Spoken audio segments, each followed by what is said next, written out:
Gotcha. Well, hello, hello. It's mid-July and we have been hot. I have not done too much to the wall yet. As you can see, I still have my eggplant growing down there. Let me make sure you can see that.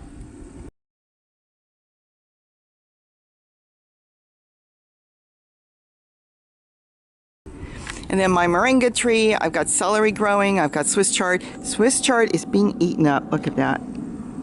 That's the rabbits. Tomatoes coming up, there's some sort of beans in there, and of course my zucchini. Have not had time to work on the bathtub yet. It's just been too hot. You know, normally here in Southern California where we live, it does get hot, but the issue is right now we usually have cool days. We have not had cool days. It's just been hot, hot, hot. So now I'm gonna go to the other part of the yard, but I mean, it's doing good. That is a tower. So that's a tub like I compost in place on the bottom. And then I have another tub on top. So it's only a 2 tower, not a 3. That's because I wanted the zucchini to have enough room. As far as the rabbits, they're taking the bottom because of the heat on the leaves off of my red Swiss chard. And it's no big deal because it's already gone to seed. I'll collect the seed and I'll plant more later.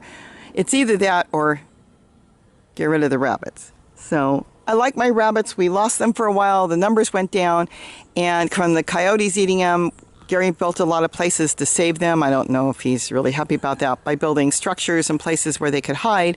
Now our numbers have built up, so we have too many rabbits. But, you know, as long as I have enough food for us, that's the main thing. Okay, truck bed. Some of the stuff got really fried in there. What you see there,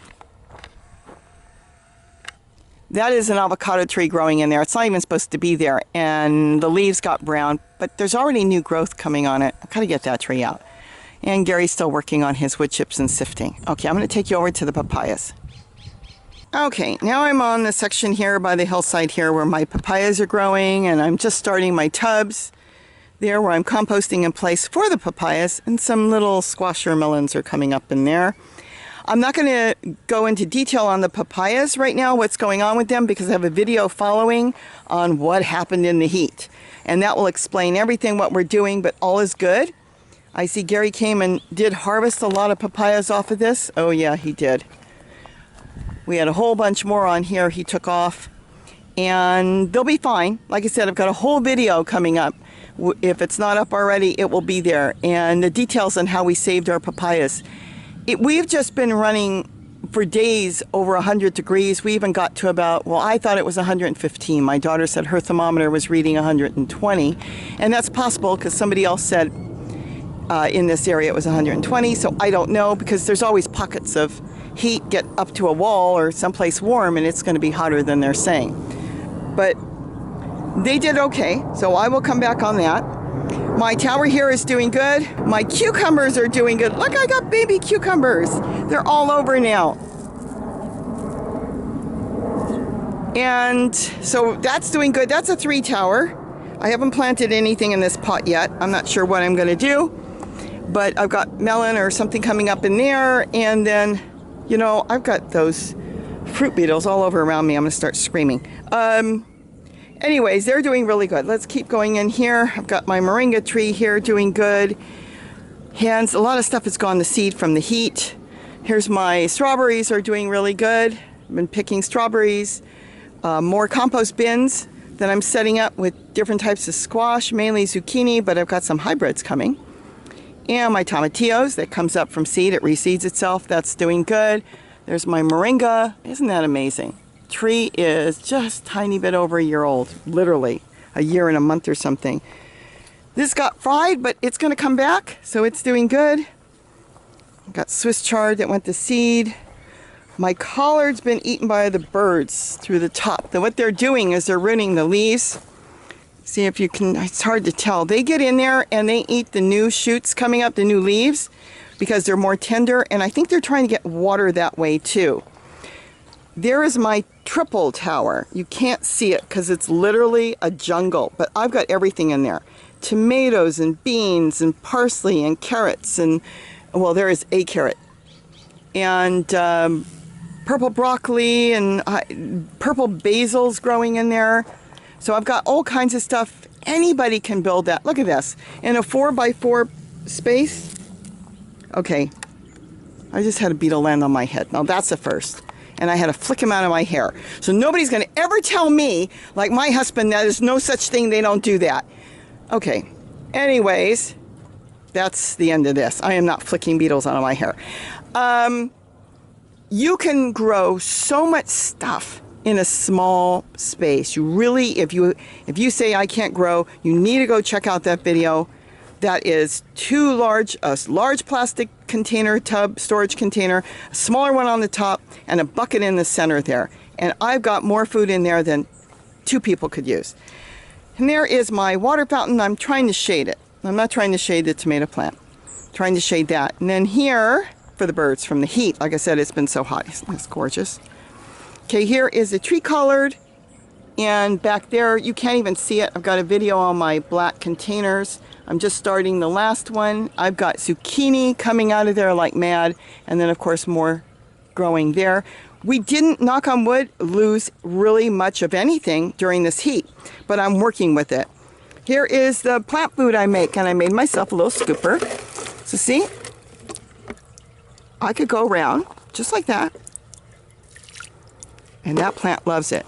I will have to tell you that they've been sitting too long, and I've got to dump them today, or I'm going to have the city coming down thinking a cesspool overflowed or something, because they do stink. The plants love it. I think that's what's keeping them so green, is I'm going through making the food. You do not feed them during the day when it's hot, but I feed them at night when it's a cool night, cool as it's going to get here right now, and that's when I feed them. And look at the green. I think it's the food. I don't know, but I just go through after I make that stinky food and I throw scoopers around. Sometimes I take a scooper like that, put it in a watering can, add some water and water, and then other times I use it straight. But look at the eggplant. Look at all my kale. Look at my Swiss chard. Look at the zucchini. I mean, we've been running for 2 weeks close to 100 degrees every day, and at night it cools down to 70. There's my sorrel. I thought I lost it because I hit it one day with water and a couple leaves, because I did hit these with water, which made it do this. I didn't hit the top and it stayed green. Isn't this beautiful? I love that. I just love that. And the water just trickles back in, and it's solar. I don't have to do anything. That's the other one we picked out of the trash. The birds just love it, and got solar pumps everywhere. See, I'm trying to set up here. Got sweet potatoes and more beans and onions and celery, and this is kind of being set up. I haven't done anything with it, but I'm working on it. So, still working.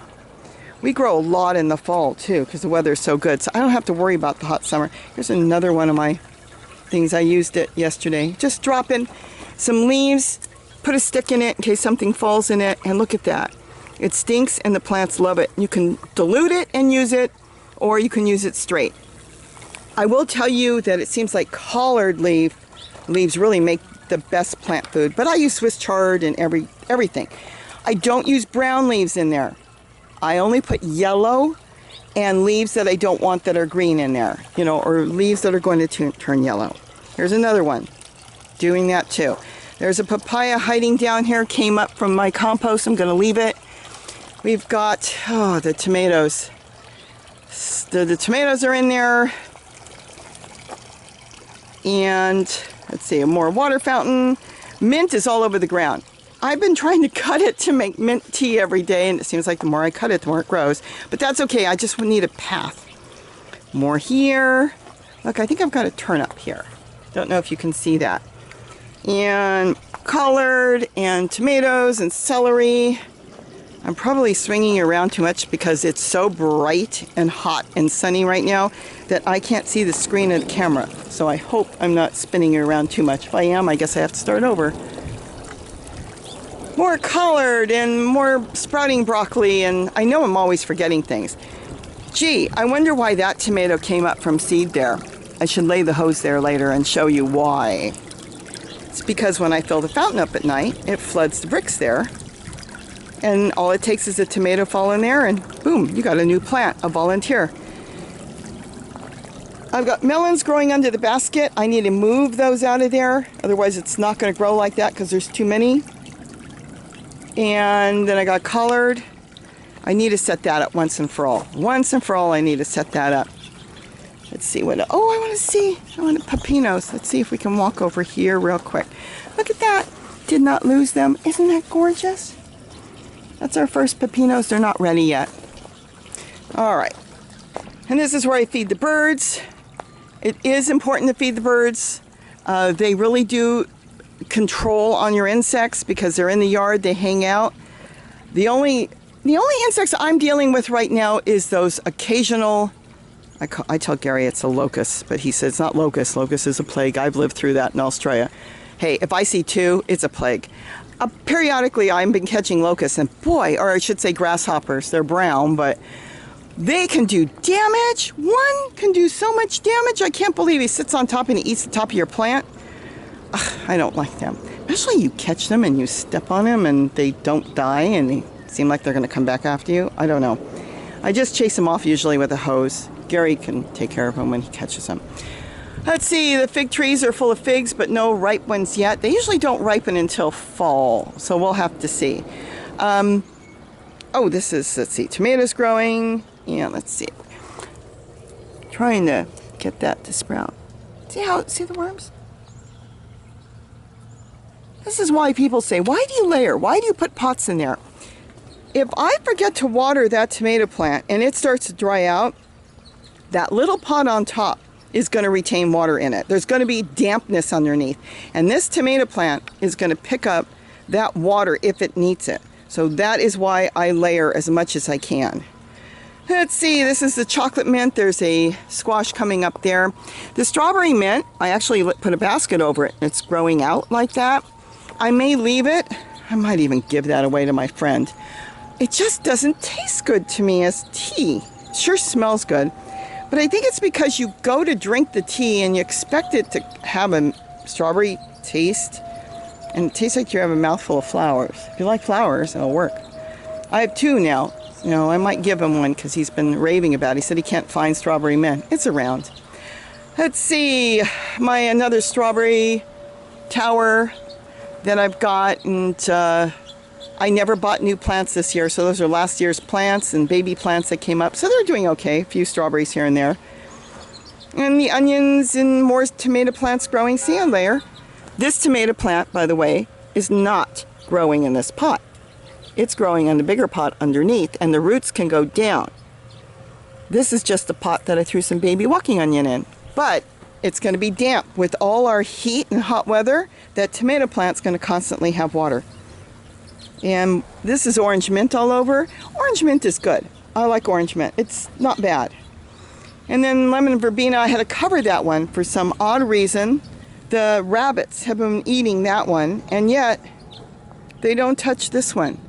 So go figure. Now, here's danger, danger. I got to get this hose out, because if I come through and the sun starts beating on that hose, and that hose is sitting in this giant container, it could kill every plant in there, because that hose will get to 120 to 140 degrees. The water inside, not the hose, the water inside.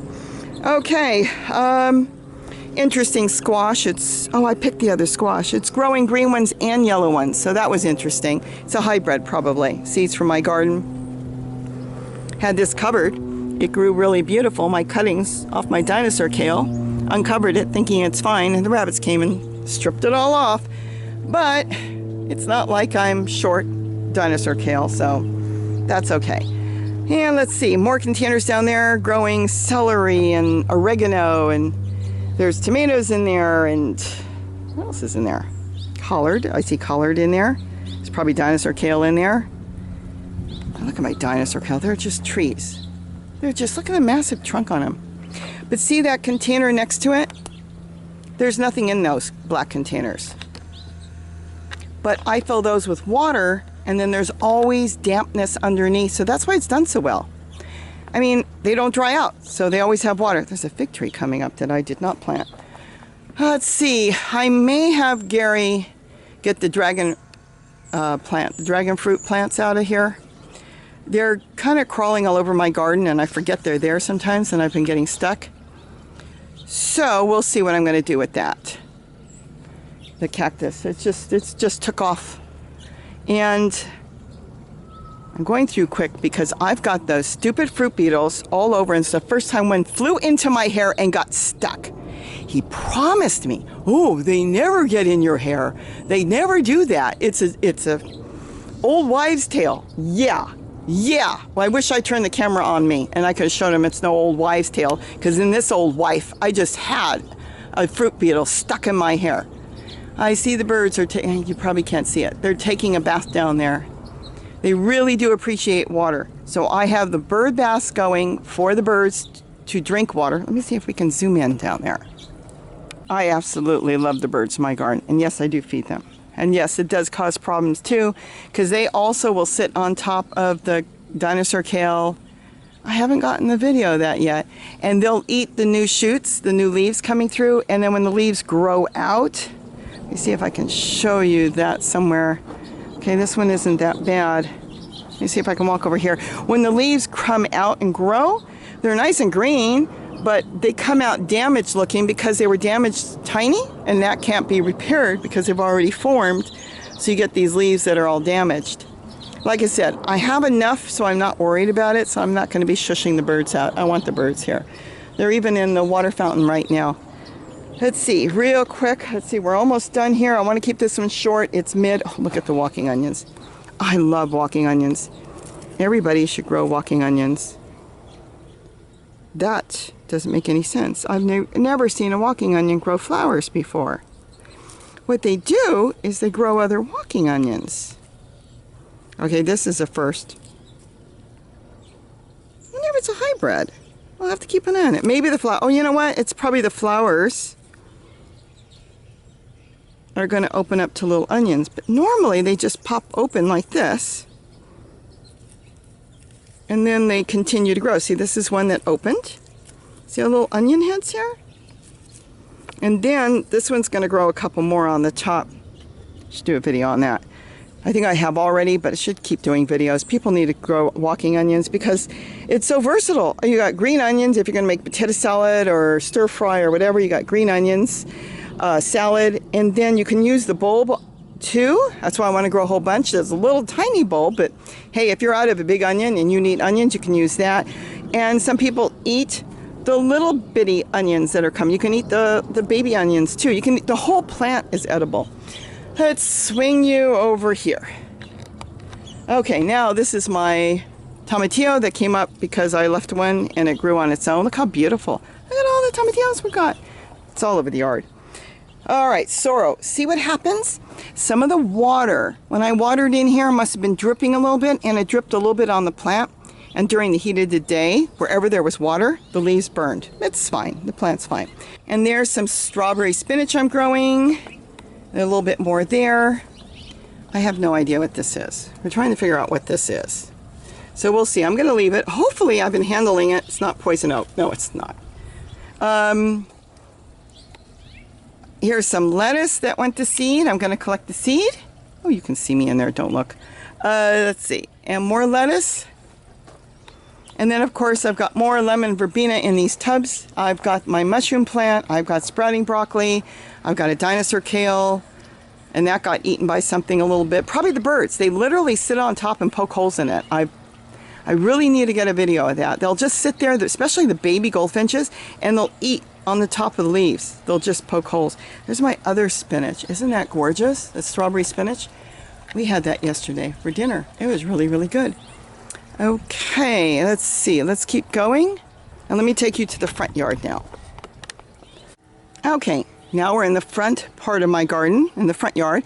These are the swimming pools. They are doing great. I have no idea what this thing is, but I've got some sort of melon. It looks like a watermelon, but it's some sort of squash, I guess. And then the squash is taken off that way. Probably hybrids, because zucchinis don't leave like that. And if I have other squash growing at the time I have zucchini, they'll look like zucchini, and I'll keep the seeds and I'll end up with a hybrid. I'm going to redo that there. I'm going to throw some compost in there, kitchen scraps and stuff. I'm going to pull the celery out that went to seed. I do not need celery. Somebody asked me, do you plant the celery from seed? Once I planted celery from seed. Now, that was, what now, 2 years ago? I have not needed to plant any more celery. It grows everywhere on its own. Let's see, more squash growing in here. See, I can prove it. One got a little yellow, probably from the heat. I'll take that off because it's still edible, but it's not going to really grow much. And I'll take the good one off because that's also hindering the one that's on there. So both of those will come off today. And I've got garlic chives all over around the bottom. Let's walk over here, more squash here, and more garlic chives. And that's pretty much it. Let me walk back. And then I was watering yesterday, and I'm thinking, why do I not set up tubs here? We don't park here anymore. We used to park here. This is actually a parking lot. And this is where you used to park cars. And Gary said he can't park cars. Why? Because of the giant pine trees we have here. He said he can't park under here because sap drips off and on, and then you can't get it off the car paint. So we haven't parked here in years. So I'm thinking yesterday, it took how many years? I don't even want to go on how many years. Isn't that amazing how you think of something, it takes you that many years later? Well, why don't I start putting containers all over here? He got some wood chips once, and they brought over the wood. And so we set these up to sit on, but nobody's sitting on these. Nobody wants to sit on these. They want to sit on a chair. So I told him yesterday, I'm either going to have him chop it up for firewood, the small ones. I'll leave the big one right now. Or I'm going to put planters on top of each one, like maybe mint. I will not put the holes on the bottom. I'll put the holes further up. And I'll sit my mint maybe on there to drape down. And this way it won't be on the ground.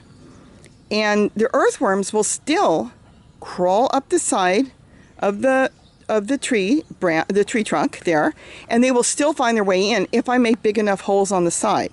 If I make holes on the bottom, they'll go right underneath. They don't care if it's dirt or wood. If it's damp, they'll go in, they'll find their way in, and they'll live in there. So I'm going to do something with this. This redwood table, somebody gave me that years ago. They were moving away, and it was so cute. I wanted it. Gary said, why? Because it was free and I wanted it. You can't really sit on it. It's so tiny and wobbly. I'll probably put something on that. And then the top, the plastic top you see, Gary picked that up on the side of the road. It's one of those sleeper beds, air number beds. He picked up the plastic to use like fencing or something, or whatever he wanted to do with it.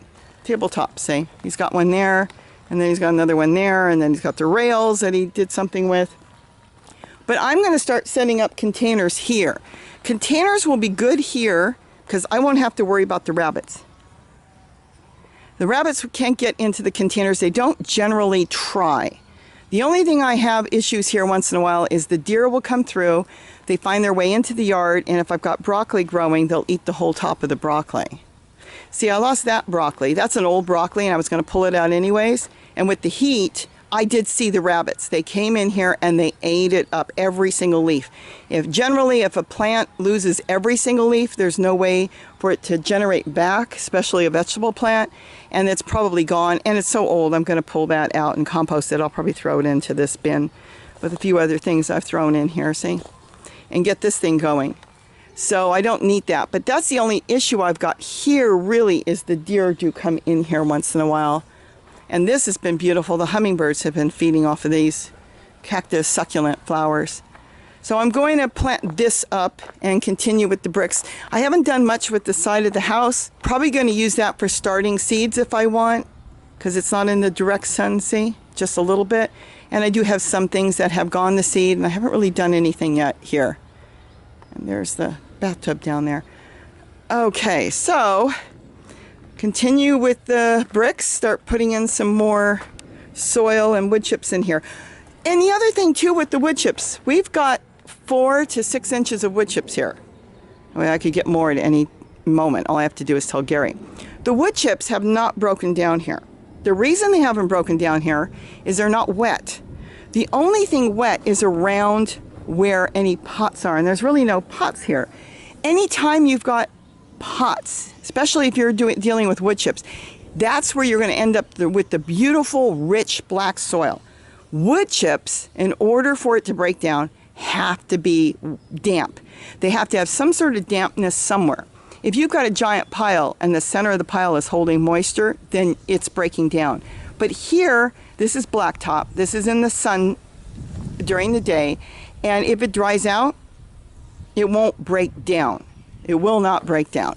It just can't, because the microbes and the earthworms can't live in it if it's bone dry.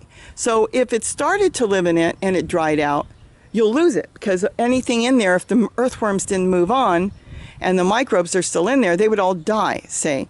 So if I kept this damp and had tubs all over and there's dampness under the tubs, the wood chips here will end up turning into beautiful, rich soil. I think the problem in Southern California and all over is the topsoil is gone. Natural topsoil is gone. Blown away, building, they clear land, and then there's no topsoil. So I'm trying to create new topsoil here. I will have an issue with the pine trees, because that can change the soil a little bit as they fall into my tubs on some of them, but it has not affected any of the squash at all. So I can continue to grow squash here. Probably even tomatoes. I don't know. We'll have to see. The tomatoes are growing here really good. Look at that.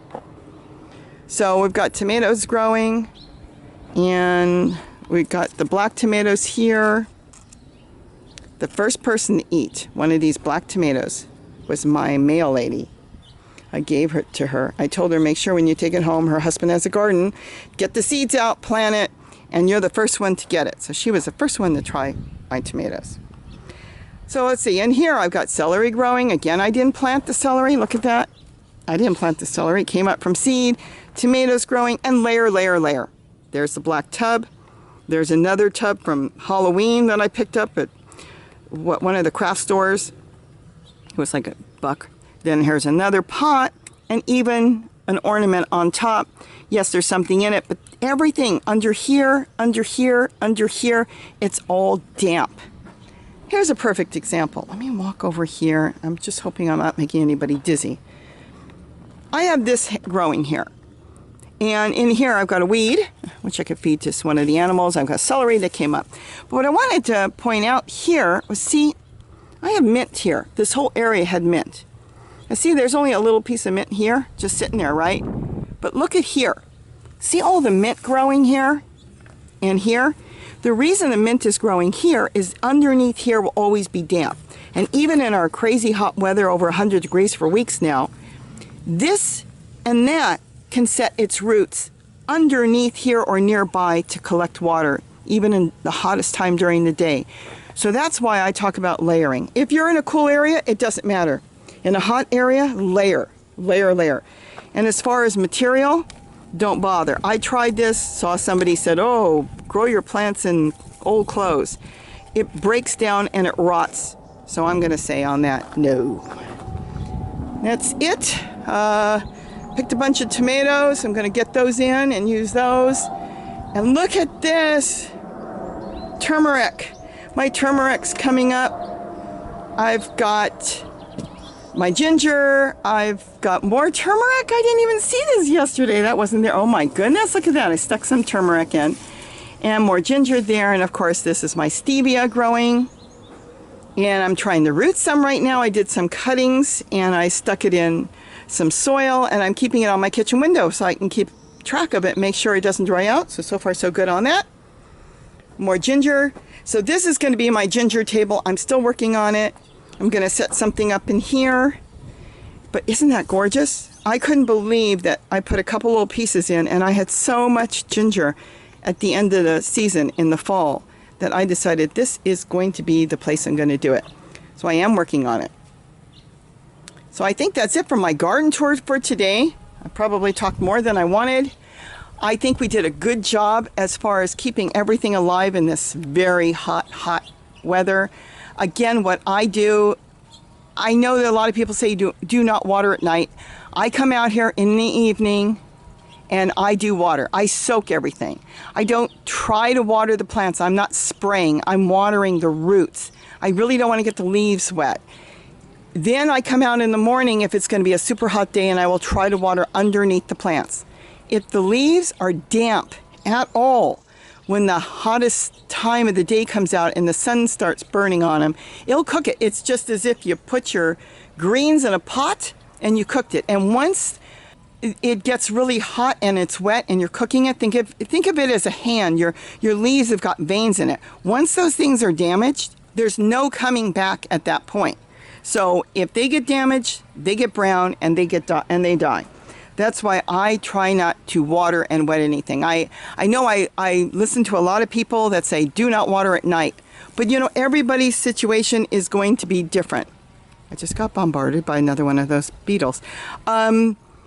Everybody's situation is different. And like I said, what you hear, and if somebody says don't do it or it's wrong, you have to try, because what works for somebody else may not work for you. And what may work for you may not work for somebody else. Here, I kept my garden alive, proof positive. I knew this bridal veil would come in handy one day. This is July 15th. Everything is green. I have not lost anything. The only losses I've got are from birds doing damage, because they're looking not just for water, but they're eating a lot of greens, and I'm not going to stop them. So for me, I water at night, and then I sometimes water in the morning before the heat of the day. But I do not spray. I water where the roots are underneath. That's important. Get the ground wet. In other words, I lay the hose down and I soak things all over. And that's how I do it. So I hope with that I've helped some people. I love my little stuffed animals. It gives character to my garden. For me, it makes me smile. I actually do this so I don't poke my eye out on anything. And I've got a lot of, you can go to the thrift store sometimes and they fill up these bags of old little stuffed animals like that for $1. And I had a bag, and that's what I'm doing with them. So I hope everybody enjoyed the mid-July garden tour. And now I don't need a net anymore. So please like and subscribe, and don't forget to eat what you grow. Bye-bye.